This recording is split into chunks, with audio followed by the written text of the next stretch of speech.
किसी भी जंग में अगर हथियार की सप्लाई जारी रहे तो जंग लंबी ही खिंचती है।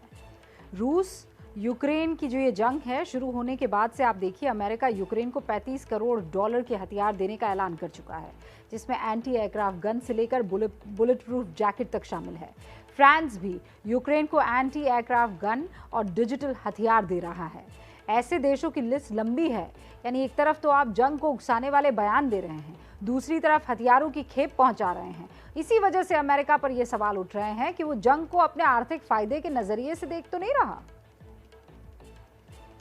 अमेरिका की ओर से जंग रोकने वाले बयान न आने की वजह से ये सवाल उठ रहा है कि क्या जंग उसके लिए फायदे का सौदा बन गई है, क्योंकि जिस दिन से शोले बरसने शुरू हुए हैं उस दिन से दुनिया की कारोबारी हलचल को बारीकी से देखा जाए तो अमेरिका चौतरफा फायदे में नजर आ रहा है।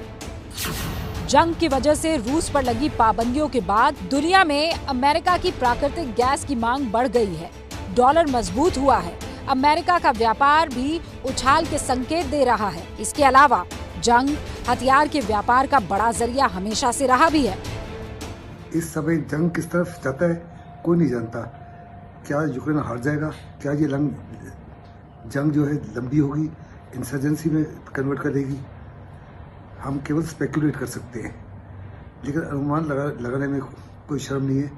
अगर वास्तव में रशिया जीत जाता है और यूक्रेन हार जाता है तो वहाँ पे पपेट गवर्नमेंट एस्टेब्लिश की जाएगी। सिर्फ यही नहीं, रूस पर लगी पाबंदियों और जंग के लंबा खिंचने से विश्व व्यापार में जो हलचल हो रही है वो भी अमेरिका के पक्ष में ही दिखती है।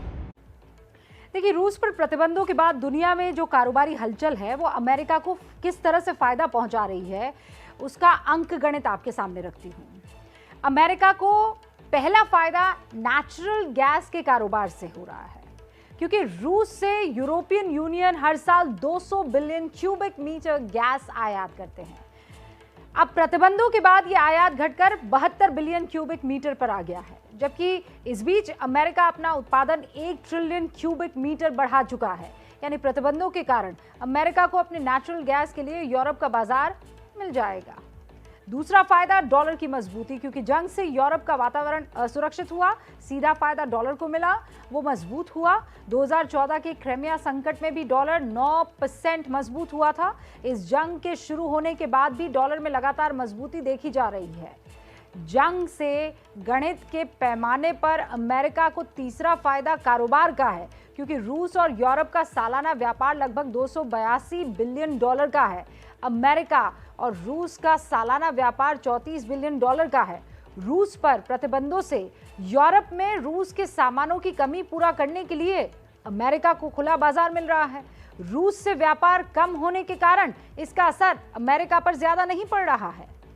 जंग हमेशा से हथियारों के सौदे के लिए सबसे बड़ा जरिया बनी रही है और इस वक्त रूस के कड़े रुख से यूरोप के देशों में घबराहट बढ़ गई है। जर्मनी ने अपना रक्षा बजट 110 बिलियन डॉलर बढ़ा दिया है। यूरोप के कई देश रक्षा बजट बढ़ा रहे हैं। अमेरिका दुनिया का सबसे बड़ा हथियार निर्यात करने वाला देश भी है, मत भूलिए। ऐसे में यूरोपीय देशों में अमेरिकी हथियार की मांग बढ़ जाएगी।